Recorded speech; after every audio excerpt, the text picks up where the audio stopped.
Okay, welcome everyone. एक बार वापस शुरू करते हैं जहां से हम बात कर रहे थे कि कैसे हमें रेडिएशन डैमेज कर रहा है। तो उसके बारे में बात कर रहे थे कि बच्चों को बहुत नुकसान हो रहा है और हम ये बात जान चुके हैं, तो हम इस बात को लगातार शेयर करें। देखें, आप उसमें हम बात कर रहे थे भी ऑटिज्म की। तो ऑटिज्म के जो जो मेडिकल जो जितनी भी रिसर्चेस हैं, उन्होंने बताया है कि उसमें कंट्रीब्यूट अच्छा कर रहा है, अच्छा कंट्रीब्यूटर का काम कर रहा है रेडिएशन भी। उसके और भी कई कारण हैं, तो उनमें भी ये काम एक समस्या बढ़ती जा रही है। तो ये कोशिश हमारी रहनी चाहिए कि जैसे हम लोगों ने पल्स पोलियो अभियान चलाया हुआ है ना, कि एक भी बच्चा छूटना नहीं चाहिए, तो वैसे ही हमें इस बात की ज़िम्मेदारी लेनी होगी कि एक भी बच्चे को कोई भी ऐसा डिसऑर्डर ना हो, जो कम से कम फ़ोन से हो रहा है। बाकी डिसऑर्डर के तो हम काम कर ही रहे हैं। हम उनको डिफरेंट वैक्सीनेशन दिला रहे हैं, हम उनमें और बहुत सारी चीज़ें डेवलप करने की कोशिश कर रहे हैं। पर हम ये एक चीज़ जो नहीं कर रहे हैं, वो हमारे लिए बहुत ज़रूरी है कि हम उनमें ये बच्चों को अवेयरनेस दिलाएँ। अगर उनको नहीं दिला सकते, चाहे आपको इसके लिए उनके साथ थोड़ा स्ट्रिक्ट होना पड़े, कोई बात नहीं। क्योंकि आप जानते हैं ये आज आज अगर नहीं करेंगे तो ये कल बहुत बड़ी दिक्कत पैदा कर सकता है। अब देखें, इसमें एक जो स्लाइड है, उसमें आपको देखें कितना बहुत अ, अनफॉर्च्यूनेट है। जैसे हम लोग देख रहे हैं, एक बच्चे के हाथ में सिगरेट है। तो डब्ल्यूएचओ का भी यही कहना है कि अगर आप किसी बच्चे को सेल फ़ोन दे रहे हैं, दैट इज़ इक्विवेलेंट कि आप उसको सिगरेट दे रहे हैं। तो अभी ये बात जब डब्ल्यूएचओ कहता है, तो ये बात हम लोग को कहीं न कहीं सोचने के लिए मजबूर ज़रूर करती है कि अगर डब्ल्यूएचओ का कहना है, तो डेफ़िनिटली कोई रिसर्च हुई होगी।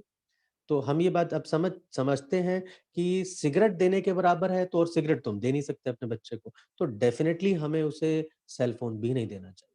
चाहे वो कोई भी रीज़न हो, कोई भी कारण हो, जिसकी वजह से आप उसे देते हैं, तो सेल फ़ोन तो बिल्कुल नहीं दें, क्योंकि ये ऐसा डैमेज कर रहा है कि उनमें बहुत सारी प्रॉब्लम्स ऐसी क्रिएट हो जाती हैं, जो जिसके लिए वो एक्चुअली रिस्पॉन्सिबल नहीं है, रिस्पॉन्सिबल उसके लिए हम ही होंगे। अब देखें, यहाँ पर जो स्लाइड है, उसमें हम देख रहे हैं कि डज़ रेडिएशन रियली मैटर? तो ये बात डब्ल्यूएचओ कह चुका है कि कार्सिनोजेनिक है इसमें ह्यूमन के लिए, यानी कि कैंसरस है, कैंसर कर सकता है। ऐसी बहुत सारी जो रिसर्च पेपर छप चुके हैं, जिसमें हमने ये देखा है कि बहुत सारे रेडिएशन से बहुत सारे लोग इम्पैक्ट हुए हैं।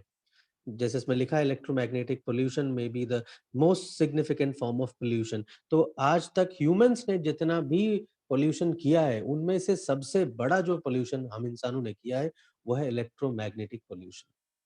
तो अगर हम ये बात अब जान चुके हैं कि ये इंटरनेशनली प्रूवन है और ये बात अब इतनी ज़्यादा जिसकी चर्चा हो रही है, तो हम ये बात को बहुत सीरियसली लें और इस पर सीरियसली काम करें कि कम से कम जितने भी लोग हैं हमारे सर्कल में, उनको तो हम इससे प्रोटेक्ट करें और साथ ही उनको भी यही मैसेज दें कि वो भी आगे इसको कैरी फॉरवर्ड करें, तो जितना डैमेज रुक सकता है, उतना डैमेज हम रोकें।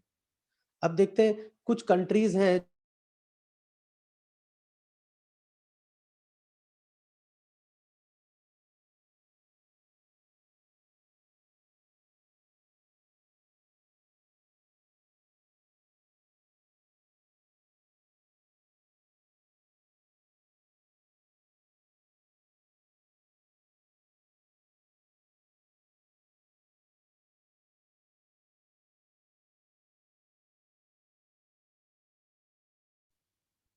बेल्जियम ने कहा है कि जितने भी जो बच्चे 7 साल से नीचे-नीचे हैं, उनको हम कोई भी तरीके का सेल फ़ोन नहीं दें और जितने भी बच्चे हैं 14 साल के, उनको हम कोशिश करेंगे कि जो एडवर्टाइज़िंग जो है उसको हम बैन करेंगे, उसमें बच्चों को या तो दिखाएँगे नहीं या उसको जो है जितने भी सेल फ़ोन के एडवर्टाइज़मेंट हैं, हम उनमें उसमें नहीं लेंगे।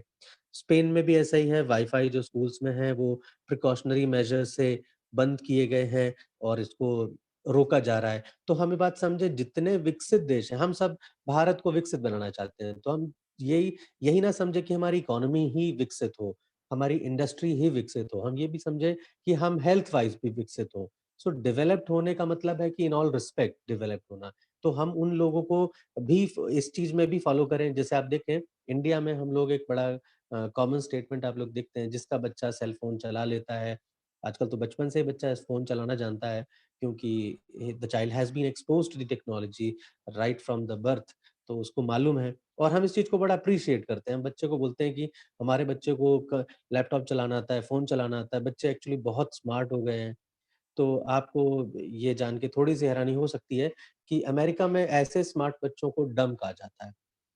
यानी कि जो बच्चे टेक्नोलॉजी का इस्तेमाल कर लेते हैं, लेकिन बिना टेक्नोलॉजी के वो कुछ नहीं कर सकते। और हम इस चीज़ को बड़ा अच्छे से लेते हैं, पॉज़िटिव लेते हैं, हम उसको एप्रिशिएट करते हैं। तो हम ये बात समझें, बच्चे का डिपेंडेंस टेक्नोलॉजी पे कम से कम हो और सेल फ़ोन पे कम से कम हो ताकि वो कैलकुलेशन खुद से कर पाए। हर चीज़ के लिए वो गूगल पे डिपेंड नहीं हो। तो इस चीज़ को हम समझें कि बच्चे के हाथ में सेल फ़ोन होना और वो उसको अच्छे से ऑपरेट कर पाए, ये कोई स्मार्टनेस का जो है प्रूफ नहीं है। तो इसलिए हम ये बात समझें कि जितने डेवलप्ड कंट्रीज़ हैं, वो जैसे इसको ले रहे हैं क्योंकि वो अगर हम उन्हें सच में डेवलप मानते हैं, तो हम उन्हें इसमें भी फ़ॉलो करें। अब देखें जो गाइडलाइन है, जो मैनुअल्स में छपती हैं, लगभग सभी फ़ोन के जो हम नहीं पढ़ते हैं, वो उसमें लिखा हुआ है कि it is recommended to talk like आप फ़ोन पे 1 घंटे में 6 मिनट ही बात करें। जबकि अभी तो हालात आप जानते हैं कि लोग बैठते उस जगह हैं, जहाँ फ़ोन का चार्जर लग सकता है, ताकि चार्जिंग कम नहीं हो। यानी कि घंटे 2 घंटे हम आराम से बात कर सकें। तो अभी आप देखें कितना रिवर्स हो रहा है। सेल फ़ोन की जगह हम लोग जो है जो टॉक टाइम है वो कम से कम रखें, ईयरफ़ोन का इस्तेमाल करें। अच्छा इसमें थोड़ा-सा आयरॉनिकल चीज़ आपको बताता हूँ। जो कंपनी जैसे आप लोग कंपनी मोबाइल कंपनीज़ के लिए कहते हैं ना कि मोबाइल कंपनी को ही कोई ऐसी डिवाइस बना देनी चाहिए थी या कंपनी को ही हमें डिसएडवांटेजेस इलेक्ट्रोमैग्नेटिक वेव्स के बताने चाहिए थे। तो आप देखें कंपनी के मैनुअल में लिखा है कि ईयरफ़ोन्स का इस्तेमाल करें बात करते वक़्त और अब तो कंपनी ने फ़ोन के साथ ईयरफ़ोन देना भी बंद कर दिया। तो अभी आप इसके लिए भी कंपनी को रिस्पॉन्सिबल कह सकते हैं ऐसे तो। पर हम ये बात समझें कि हमें नुकसान क्या हो रहा है वो हमारे लिए मैटर करता है। तो अभी फ़ोन बात करते वक़्त आप सेल फ़ोन का इस्तेमाल करें तो ईयरफ़ोन का इस्तेमाल करें मतलब आपके बॉडी के कॉन्टैक्ट में ना हो, फ़ोन आपसे दूर हो, स्पीकर पे बात कर सकते हैं तो अच्छा है, ठीक है? ब्लूटूथ का तो इस्तेमाल बिल्कुल ही ना करें, क्योंकि वो तो बिल्कुल ही आपने अपने कान में लगा लिया है, यानी कि जहाँ से हम उसको बचाना चाह रहे थे, वो आपने उसे वहीं पहुँचा दिया। यानी कि आप देखें तो जो रिसीवर वाले फ़ोन होते थे पहले लैंडलाइन, वो इतना डैमेज नहीं करते थे, ठीक है? तो जितनी वायर्ड चीज़ें थी वो हमें नुकसान नहीं कर रही थी, जितनी जो वायरलेस टेक्नोलॉजी पे आ गई हैं चीज़ें, तो उनसे हमें ज़्यादा नुकसान होना शुरू हुआ है। कंपनी कहती है आप टेक्स्ट ज़्यादा करें, बात कम करें फ़ोन पे। तो हम लोग टेक्स्ट ऑब्वियसली व्हाट्सएप जब से आया तब से लोग टेक्स्ट तो कर ही रहे हैं, तो ये नुकसान हम समझ सकते हैं कुछ हद तक तो कम हुआ होगा। लेकिन अगेन एक्सपोज़र तो टेक्नोलॉजी का जो रेडिएशन का है वो तो कम हुआ नहीं है, वो तो फिर भी रहा ही है। अपनी बॉडी से फ़ोन को 5 से 15 मिलीमीटर आप कम से कम दूर रखें। जो हमारे लिए पॉसिबल ही नहीं होता, क्योंकि फ़ोन तो हमारे साथ चलता है हमेशा। तो फ़ोन को हम जेब में रखते हैं, फ़ोन को तकिए के नीचे रखते हैं, तो फ़ोन तो हमारी बॉडी से दूर हो ही नहीं पा रहा। तो हम ये बात समझें कंपनी के मैनुअल में ये बाकायदा दी हुई हैं, हमने पढ़ी नहीं चलो वो कोई बात नहीं, अब पता चल गई हैं, तो अब हम लोगों को बता सकते हैं। इसमें देखिए आप कुछ वार्निंग दिए गए हैं एप्पल के आईपैड मैनुअल का इसमें स्क्रीनशॉट दिया हुआ है। आप ऐसे आप ऐसे बहुत सारे देख सकते हैं जो मैनुअल दिए हुए हैं, जिनमें इन्होंने अच्छे से बताया जैसे इसमें लिखा है iPhone 5 RF radio frequency exposure information कि क्या-क्या डैमेज करता है हमें, तो आप इसको पढ़ सकते हैं। आप इससे ये इतना तो हम समझ ही चुके हैं कि वाक़ई इसमें कंपनी तो अपनी तरफ से पूरी ही कर रही है अपनी इन्फॉर्मेशन देकर हमें तो अलर्ट कर रही है। बट अगेन कंपनी हमें ये नहीं बता सकती इसको अब हम और क्या तरीका इस्तेमाल करें क्योंकि फ़ोन को दूर रख पाना तो हमारे लिए मुश्किल हो रहा है। एक वाई-फाई का इस्तेमाल हमारे पास हो ही रहा है, तो बहुत सारी चीज़ें हैं। तो अब आगे बढ़ते हैं, देखें अब ये सब सेल फ़ोन के मैनुअल्स हैं। यहाँ पर इंटरनेशनल प्रिकॉशन देखते हैं, इसमें जो आप देखेंगे बर्कले सिटी जो है कैलिफ़ोर्निया में, उसने कहा है कि सेल फ़ोन रेडिएशन जो है वो राइट टू नो ऑर्डिनेंस में रखा जाए, लोग इसके बारे में जानना चाहते हैं, तो वो जानें। इसके लिए आप ये जो वार्निंग वाला देखेंगे, जो छोटा-सा बॉक्स बना हुआ है, इसमें लिखा हुआ है, "the device emits magnetic radiation, exposure to which may cause brain cancer, users specially children and pregnant women should keep this device away from head and body." अब देखें आप, ये पूरा वार्निंग छपा हुआ है। अभी तो हम ये बात कर रहे थे कि सिगरेट की तरह जब तक छप के नहीं आएगा तब तक तो हम मानेंगे नहीं। अभी तो कंपनी ने छाप दिया है। वो जब छाप दिया तब तो उसको सीरियसली लेना चाहिए। ठीक है? जैसे नीचे लिखा हुआ है major developed countries like France, Taiwan, Israel and Italy have passed national laws banning wifi and use of wireless devices in nursery schools. भाई आप अभी हमने इसकी बात की ही, जितने भी विकसित देश हैं उन लोगों ने तो सबसे पहला काम ये किया, जो नर्सरी स्कूल्स हैं जो बच्चों के, उनमें हमने वाईफाई लगाना ही नहीं है, ठीक है? और उनको रेडियो फ्रीक्वेंसी का एक्सपोज़र ही नहीं देना है, ताकि जितना हमारे तरफ से हो सके कि वो एक ऐसा टाइम है जब वो ज़्यादा प्रोन है किसी भी बुरी चीज़ के लिए, जब वो ज़्यादा संभावना है, तो वो संभावना अगर हमें मालूम है, तो उतने टाइम तो हम जो है प्रिकॉशन लें। अब अगला देखते हैं हम एम्स के साथ जो रिसर्च हुई है, हमारा रिसर्च आर्टिकल पब्लिश हुआ है। जैसे आप देखते हैं हम लोग बताते हैं लोगों को कि जो जितना भी हमारा जब सर्टिफ़िकेशन की बात आती है, तो जो एनवायरोनिक्स कंपनी ने एम्स के साथ अपने रिसर्च की है, मैक्स के साथ रिसर्च की है, यूके में डीबी टेक्नोलॉजी के साथ और सिंगापुर ग्रीन बिल्डिंग काउंसिल के साथ, तो इन सब जगह से हम लोगों ने सर्टिफ़िकेशन लिए हुए हैं। हमने काम करके देखा है लोगों पे कि कैसे ये नुकसान करता है रेडिएशन, और कैसे एनवायरो चिप और एनवायरो ग्लोब हमें इस चीज़ को हेल्प करता है न्यूट्रलाइज़ करने में। तो इन शॉर्ट हम ये तो समझ ही गए कि रेडिएशन से हमें नुकसान लगातार हो रहा है, और अभी उसको हम रोक भी सकते हैं। तो अभी इसको रोकने के लिए हम सॉल्यूशन की बात करेंगे, तो सॉल्यूशन के लिए हमारे पास कंपनी ने हमें दी है 2 चीज़ें। पहला तो दिया है एनवायरोचिप, जो डेफ़िनेटली जितने मोदी के कंसल्टेंट हैं, वो तो सभी इस्तेमाल कर रहे हैं। और साथ ही साथ वो इस पूरी जद्दोजहद में भी लगे हुए हैं। जितने लोगों को वो जानते हैं, जो उनके ख़ास हैं, उन सबको वो इन रेडिएशन से बचाने में भी लगे हुए हैं। और दूसरा एनवायरो ग्लोब है, जो 350 स्क्वायर फीट में काम करता है। तो ये दोनों ही डिवाइसेज़ ऐसे हैं, जो हम अलग-अलग तरीके से इस्तेमाल कर सकते हैं। और अब तो आप सभी जानते हैं कि अब पहले ऐसा होता था कि हमारे पास ऐसा सवाल होता था कि क्या हम जो एनवायरो चिप है, उसको अपने लैपटॉप पे लगा सकते हैं? क्या हम टैबलेट पे लगा सकते हैं? तो अब तो कंपनी ने ऐसे चिप्स भी लॉन्च कर दिए हैं, जो टैबलेट्स के लिए अलग आ गए हैं, वाई-फाई राउटर्स के लिए आ गए हैं, आपके लैपटॉप्स के लिए आ गए हैं। तो अभी वो वाला प्रॉब्लम भी रिज़ॉल्व हो गया। तो वो भी कोई प्रॉब्लम रहा नहीं अब। और एनवायरो ग्लोब जो है, वो हमें मालूम ही है, you can carry it, portable है, अपने ऑफ़िस में रख सकते हैं, अपने कार में रख सकते हैं, वर्क स्पेस पे रख सकते हैं। तो आपको कहीं भी जहाँ पर एक्सपोज़र लगता है कि रेडिएशन का ज़्यादा है, जहाँ आपके घर के पास जहाँ टावर है, या आपके घर के पास जो कोई किसी की बात देखते हैं, आपकी लोकेलिटी में, आपकी विसिनिटी में मोबाइल टावर्स लगे हुए हैं, तो मोबाइल टावर्स जहाँ लगे हुए हैं, वहाँ रेडिएशन बहुत ज़्यादा है, तो आप ऐसी जगह से खिड़की के पास रखें ग्लोब को कि आप उसको न्यूट्रलाइज़ कर दें, आपको नुकसान ना हो। अब देखें, जब हम कोरोना काल की बात करें, तो कोरोना में हम सारे प्रोटेक्शन ले रहे हैं। हम लोग मास्क भी लगा रहे हैं, हम लोग जहाँ ज़्यादा अ, एक्सपोज़र है कोरोना का, वहाँ हम पीपीई किट का भी इस्तेमाल कर रहे हैं, और हम हैंड ग्लव्स का भी इस्तेमाल कर रहे हैं। हम लोग बार-बार हाथ साफ भी कर रहे हैं। तो ये सारी चीज़ें तो हम कोरोना से बचने के लिए कर ही रहे हैं। लेकिन अभी हम अपने आप को रेडिएशन से बचाने के लिए क्या कर रहे हैं? तो वो हमारे पास सॉल्यूशन आ गया है। रेडिएशन से खुद को बचाने के लिए हम एनवायरो चिप का इस्तेमाल कर रहे हैं, एनवायरो ग्लोब का इस्तेमाल कर रहे हैं। तो हमें ये बात समझनी है कि दीपाली जी प्लीज़ अपने आप को म्यूट कर लीजिए, आपकी वॉइस आ रही है। एक बार आप म्यूट ऑल कर दीजिए अजीत जी सबको। जी ma'am.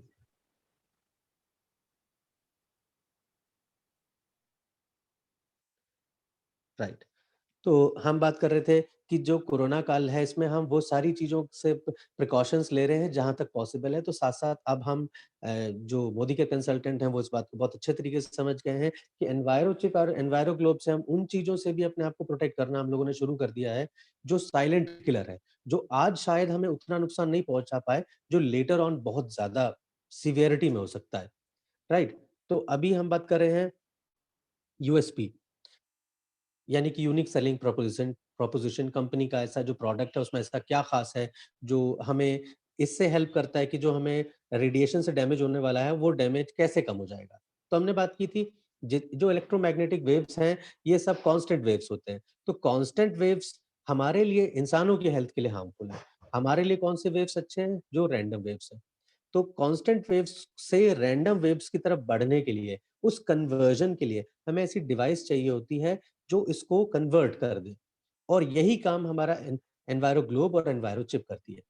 It neutralises the harmful effects of electromagnetic radiation, reduce stress level up to 5%, in fact ये उन लोगों में देखा गया है, आपने खुद एक्सपीरियंस किया होगा, अभी जब आपके पास ऐसा कोई प्रोटेक्शन नहीं थी, जो इलेक्ट्रोमैग्नेटिक रेडिएशन से आपको बचा पाती, तब आप ज़्यादा स्ट्रेस में थे देन दिस पीरियड।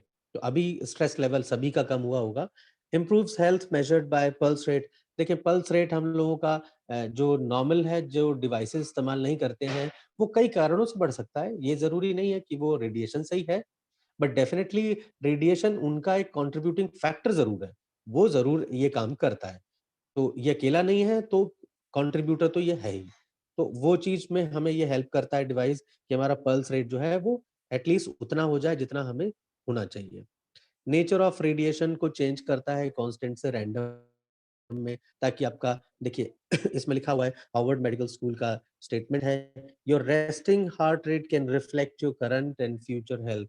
जितना ज़्यादा आपका हार्ट आज हेल्दी होगा, उतना लाइफ स्पैन आपका होगा। जैसे आप हम सब लोगों को बात मालूम है, हम ये सब समझाते हैं लोगों को, इंटेलेक्ट हमारी एजिंग को स्लो करता है। ऐसे ही अगर हम ये बात समझें कि रेडिएशन से होने वाला डैमेज को अगर हम कम कर पाएँ, तो हमारा जो लाइफ स्पैन है वो डेफिनिटली हेल्दी होने वाला है। ठीक है? In all respects. तो ये भी कहीं न कहीं हमें थोड़ा बहुत इसमें ज़रूर हेल्प करेगा, कि जितने साल आप जिएँगे, हेल्दी जिएँ, राइट? इसमें लिखा है कि क्या टेक्नोलॉजी, अभी हमने इसकी बात की, कांस्टेंट से रैंडम में ले आता है, आपको न्यूट्रलाइज़ कर देता है, जिससे हमें नुकसान नहीं होता। तो यही चीज़ हम अभी बात कर रहे थे, जिसमें भी दिखाया गया है। अब एनवायरो ग्लोब के बारे में उन्होंने बताया है, हमने ये भी बात अभी की, कि एनवायरो ग्लोब जो है वो कौन-कौन से हार्मफुल रेडिएशन से हमें बचाता है। आपके ऑफ़िस के में सर्वर लगा हुआ है, सर्वर रूम पास है, वाई-फाई राउटर्स लगे हुए हैं, आपके पास जो है अ, सिग्नल बूस्टर्स लगे हुए हैं, इलेक्ट्रॉनिक डिवाइसेज़ लगी हुई हैं, मोबाइल टावर्स हैं, तो ये सब चीज़ें कंट्रीब्यूट कर रही हैं रेडिएशन एमिट करने में। अब इसकी क्या जगह क्या है एनवायरो ग्लोब की, तो हमने बात की, लिविंग रूम में रख सकते हैं, बेडरूम में रख सकते हैं, स्टडी रूम में रख सकते हैं जहाँ बच्चे पढ़ते हैं, ऑफ़िस स्पेसेस में अपने साथ लेके जाएँ, अपने कार में ज़रूर रखें, क्योंकि कार में सेल फ़ोन ठीक वैसा काम करता है जैसा कि माइक्रोवेव ओवन के अंदर होता है। ठीक है? इट बिकम्स लाइक बॉक्स, जैसे लिफ्ट में काम करता है ये। चारों तरफ मेटल, और जब रेडिएशन जब निकलता है किसी भी डिवाइस से, तो वापस वो उन मेटल शीट से टकरा कर वापस आप तक आता है। ये भी एक वजह है कि आप देखें, सेल फ़ोन अगर आप कार में इस्तेमाल करते हैं, तो आपको ज़्यादा स्ट्रेसफुल बनाता है, इरिटेशन बढ़ाता है आपकी, और ये चीज़ें हमें और ज़्यादा इम्पैक्ट करने लगती हैं, क्योंकि तब वो जो है, वो बिल्कुल माइक्रोवेव ओवन की तरह काम करता है। ठीक है, साथ-साथ आप इन्होंने बोला है, जैसे ये भी हम अपनी कन्वीनियंस के हिसाब से समझ सकते हैं, वो सब जगह जहाँ हम उसको इस पोर्टेबल ऑब्जेक्ट को ले जा सकते हैं, हम उस सब जगह इसको ले जाएँ अपने साथ। देखिए माइक्रो जो आपका चिप है, एनवायरो चिप, वो तो आपके सेल फ़ोन में लगा है, दैट इज़ गुड। और साथ-साथ वो आपके 350 स्क्वायर फीट को भी प्यूरिफ़ाई करता है, उस एरिया को, तो ये बहुत ही अच्छी बात है। तो आप ऐसी, और जो प्रोडक्ट पोर्टेबल है, तो आप डेफ़िनिटली उसको अपने साथ कैरी करें जहाँ भी जाएँ। और साथ-साथ इसमें ये लिखा है कि जो एनवायरो ग्लोब है हमारा, वो सनलाइट से चार्ज होता है। आप उसको हफ्ते में 10 मिनट के लिए धूप में रख सकते हैं, या किसी लाइट के नीचे रख सकते हैं, और ये चार्ज हो जाएगा। और सबसे ख़ास बात, आप एक बात समझें, एनवायरो चिप और एनवायरो ग्लोब दोनों की सबसे बड़ी ख़ासियत ये है कि these are one time product. आपको सिर्फ़ ज़िंदगी में एक बार खरीदने हैं, तो ये बहुत ख़ास बात होती है। हम लोग हमेशा इस बात पर चर्चा करते हैं कि भई हम कोई चीज़ खरीदते हैं, तो क्या हमें वो बार-बार खरीदनी पड़ती है? सेल फ़ोन आप बार अभी तक आप न जाने कितने सेल फ़ोन चेंज कर चुके होंगे, कितने नेटवर्क अपने कनेक्शन बदल चुके होंगे, लेकिन एनवायरो चिप और एनवायरो ग्लोब ऐसे प्रोडक्ट हैं, जो आपको अपनी पूरी ज़िंदगी में सिर्फ़ एक ही बार खरीदना है। तो ये तो बेहतरीन बात है इस प्रोडक्ट की, कि आपको दोबारा कभी लेना ही नहीं है। तो इसकी वैलिडिटी कोई नहीं है, एक्सपायरी कोई नहीं है, it is going to last forever. तो आप इसको इस्तेमाल करें इसका, और इससे होने वाले सारे फ़ायदे उठाएँ। बाकी जो एनवायरो ग्लोब, एनवायरो चिप पर बहुत सारे तरीके के प्रमोशनल ऑफर्स आते ही रहते हैं, तो आप उन सब से अपने आप को अपडेट रखें, कि जहाँ ज़रूरत लगे आपको। और फिलहाल तो इस पे ज़्यादा काम करना इसलिए भी ज़रूरी है, देखें आप, बिज़नेस पॉइंट ऑफ व्यू की अगर हम आज बात करते भी हैं, तो ये एक ऐसा यूनिक प्रोडक्ट है जो किसी कंपनी के पास नहीं है। और अगर आप इसके थ्रू किसी के पास अप्रोच भी करते हैं, तो इट्स वेरी नोबल कॉज़, कि आप लोगों को हेल्थ को अच्छा करने में आप हेल्प कर रहे हैं। जैसे हम वेल की रेंज को लेते हैं, आप लोगों के पास जाते हैं तो आप उन्हें कुछ दे के आते हैं। जो उनकी लाइफ में चेंज करता है। तो ये एक बहुत अच्छी बात मुझे लगती है मोदी केयर से जुड़ने में कि आप ऐसा काम कर रहे हैं कि जो लोगों की ज़िंदगी में बहुत बड़ा परिवर्तन लाने वाला है। So you are going to transform lives. तो ये बहुत बड़ी अपॉर्च्युनिटी हमें मिली है और जब हमें मिली है तो हम इसको पूरा कैश करें और हर बंदे तक इस बात को पहुँचाएँ कि इस प्रोडक्ट की ख़ासियत वो समझे, इसका इस्तेमाल ज़्यादा से ज़्यादा करें अपनी लाइफ़ में और this has to be multiplied this way. जैसे हम आज तक इस बात में बड़ा प्राउड फ़ील करते हैं कि हम लोगों ने काफ़ी हद तक पोलियो पे कंट्रोल कर लिया है और ऐसे ही जल्दी से ये रेडिएशन से होने वाले नुकसान से लोगों को जल्दी से रिकवर कर लें और आगे होने वाले डैमेजेस से बच जाएँ।